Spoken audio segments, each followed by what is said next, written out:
Magandang kapakay sa hapon. Gabi already. Magandang gabi po.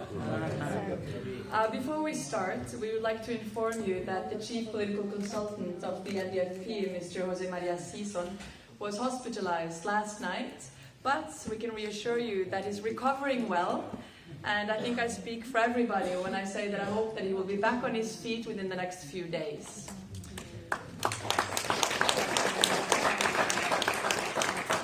So, the world is looking bleak. After decades of progress in terms of less armed conflicts in the world, less women and men killed in war, the trend has been reversed in the last 5 years. The numbers are going up, and the space for and the willingness to dialogue has been reduced. And it is in this context that I would like to congratulate the government of the Philippines and the National Democratic Front of the Philippines for a very successful third round of talks here in Rome. Congratulations.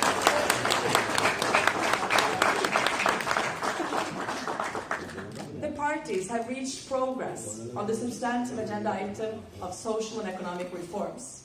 And they've already started to discuss agrarian reform and rural development. And earlier today, we witnessed the signing of the ground rules of the work of the committees of social and economic reforms, and these ground rules will allow for the acceleration of the negotiation process.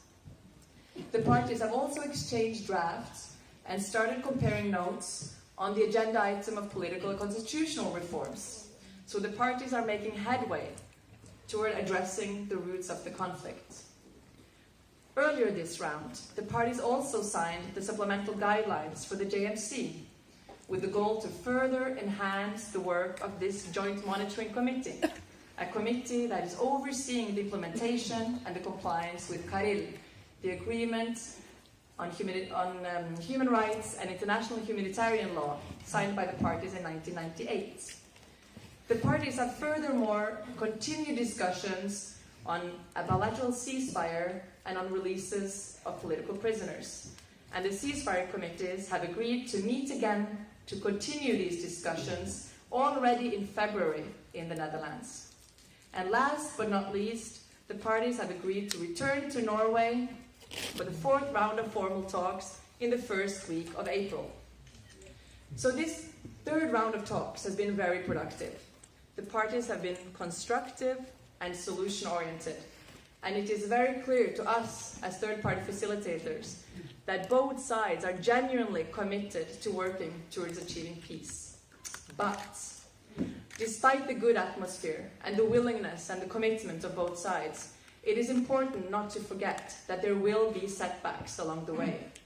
I have yet to witness a peace process where there have not been ups and downs, a peace process that has not been messy, where there haven't been any clashes on the ground or violations of ceasefire or publicly expressed frustration. But in those difficult moments, we have to remind ourselves that this is the way to deal with these challenges, by meeting, by dialoguing, talking, discussing, arguing. This is the only way to move forward here at the negotiation table. I started this speech by saying that the world is looking bleak. Well, it is our hope as third-party facilitators that this Philippine peace process will be a bright spot in an otherwise bleak world in 2017. Maraming salamat po.